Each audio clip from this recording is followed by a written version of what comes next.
В этой позиции Надирбек Абдусадоров жертвует ладью экс-чемпиону мира Дину Лиженю. Интереснейшая битва экс-чемпиона мира Дина Лиженя против Надирбека Абдусадорова, четвертого в мире. Партия была сыграна на FIDE World Championship. Узбекистан встретился с Китаем. Надирбек двигает пешку Е4, Дин Лижень отвечает ходом Е6. Французская защита. Имба в руках Дина, которой он брал самого Гукеша. Дин очень опасный игрок. d4, d5. И в этой позиции Надирбек выбирает вариант с продвижением пешки на поле e5. Конечно же, надо играть c5, контратаковать центр белых. c3 аккуратненько. Тут есть варианты с жертвой пешки на поле d4, что потом позволяет белым выебнуться и провести жесткую атаку на короля. Но пока конь c6, конь f3, слон d7. В этой позиции есть маленькая ловушка для белых. Если, например, белые сейчас играют слон b5, это катастрофическая ошибка. Я позволяю вам пораскинуть мозгами. Почему это ошибка? Если у тебя примерно второй, первый или выше разряды, можешь, кстати, написать в комментариях, то ты по-любому этот ход найдешь. После слон b5 черные выигрывают пешку ходом конь e5. Стандартная детская ловушка во французской защите. Если теперь бить коня на поле e5, следует слон b5.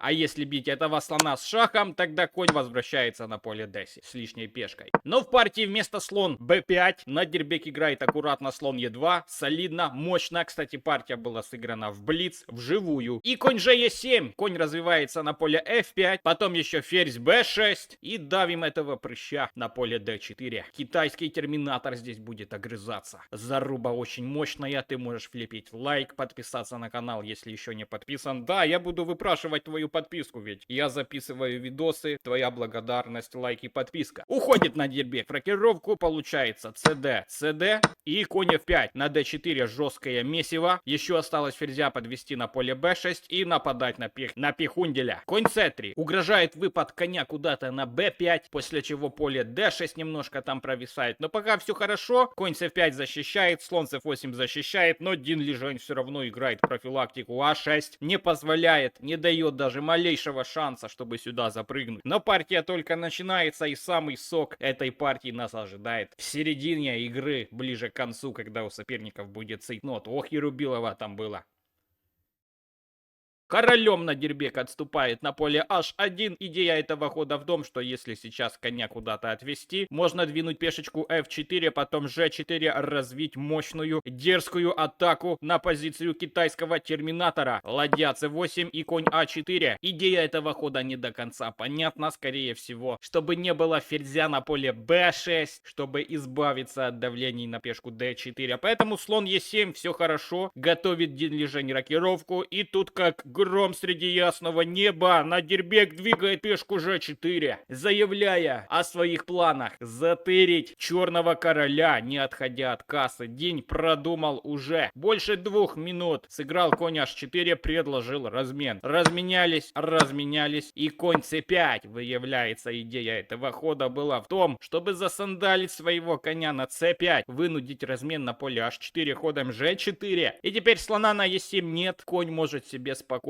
сюда нырнуть в дикую пещеру. Но в этой позиции Дин Лижень решил блеснуть своими тактическими познаниями. Он пихает коня на поле e5. Идея в том, что после взятия этого коня он затырит ладейкой коня на поле c5, и все у него будет менее крипово, чем сейчас. Но не тут-то было. Конь на поле c5 имеет возможность сначала прыгануть сюда на поле b7, нападать на ферзя d8, и также атакован конь на поле e5, куда его Дин и поставил. Ферзь b6. Если сейчас брать этого коня, последует просто ферзь b7. Но в партии следует у нас, ребята, серия ошибок от двух шахматистов. Лучшим ходом в этой позиции является ферзь b3. Можно пойти ферзем на b3, и если сюда забрал, конь отступает сюда, вилка следует на поле d6 с выигрышем качества. Но Надирбек избирает ход конь c5, выпускает свое преимущество, что позволяет Дину сыграть Играть аккуратно слон Е7 и дальше продолжать борьбу. Но Дин, не пальцем деланный, также ошибается. Он играет слон Б5. В чем идея этого хода? Идея этого хода в том, что после взятия этого слона на поле Б5 последует просто взятие АБ с примерно равной позицией. Да, чуть-чуть лучше у белых, но не критично. Но, к сожалению, Надирбек тоже после слон Б5 сделал приколюху слон Е3. Выпустил свое преимущество, что позволяет китайскому терминатору после слон Е2 максимально уравнять позицию. Ферзь Е2 и конь С4. Все, стоим ровненько. Немножко, конечно, лучше у белых на 0,7. Можно здесь сыграть G5, чтобы ограничить этого слона, чтобы он тут хоботком никуда не тряс. Цель для атаки определили. Конечно же, Надирбек играет G5. Всем понятно, что так надо играть. И, внимание, Дин Лижень мастерски убирает защитника поля G5. Следует ферзь Е3 и следует А6, чтобы как-то спасти своего слона. Но вот именно с этого момента начинается жесткая рубилова. Комбинации, зевки и все остальное. Эффектная жертва ладьи от Надирбека, которая решит исход этой партии. G6 пихает Надирбек. Дело в том, что сейчас брать на поле G6 нельзя из-за конь Е6, или просто можно даже сыграть более спокойно ферзь D3, нападая на пешечку G6. И если сейчас, например, рокировка, то тогда просто конь D7 с вилкой на ладью и на ферзя с выигрышем качества.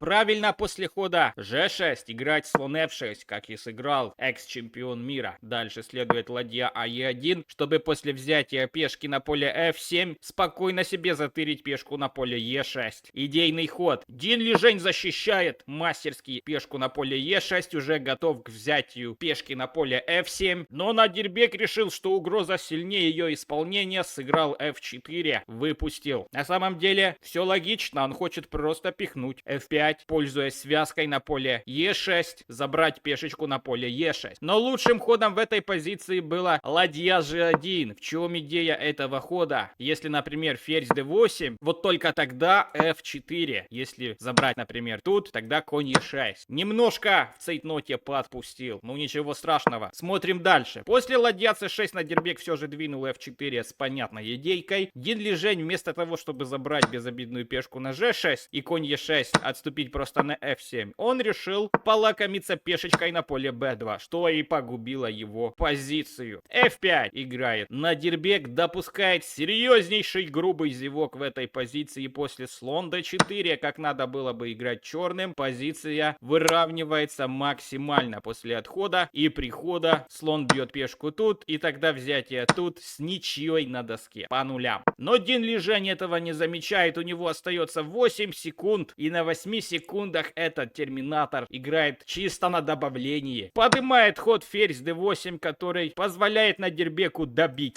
этого терминатора, долбить и добить. Забрал тут, король пошел сюда, и наступило время той самой решающей жертвы, при помощи которой Надирбек победил в этой партии. Да, вы уже видели на превьюшке этот самый сильный ход. Если ты не помнишь, какой этот ход, я тебе его сейчас покажу, но после того, как ты поставишь лайк и подпишешься на этот канал. На, ладья, жертва ладьи сюда занес. Конечно же, надо брать ферзем. Здесь не обсуждается. Именно сейчас не надо вам показывать никаких вариантов, ведь именно тот вариант главный следует в этой партии. Ферзь d3 сюда пошел. Единственное поле для короля это h5, безопасное. На g5, если пошел на g5, там ладья g1. Тогда конь d7. Нападаем сначала на ферзя, ферзь g5 и конь e5. Как паук паутину сплели матовую сетку для черного короля. Угрожает шах на поле h3 с большими проблемами для черного короля. Ладья c8, ничего Дин не боится и получает мат 5 ходов. Шах на h3, ферзем закрылся, ферзь f3, сюда шах, король пошел на g5, ладья g1, шах, и получается, что теперь единственный исход это ферзь g4, после чего есть тихий интересный ход h4. Бить ферзем нельзя из-за того, что связка на этого ферзя, надо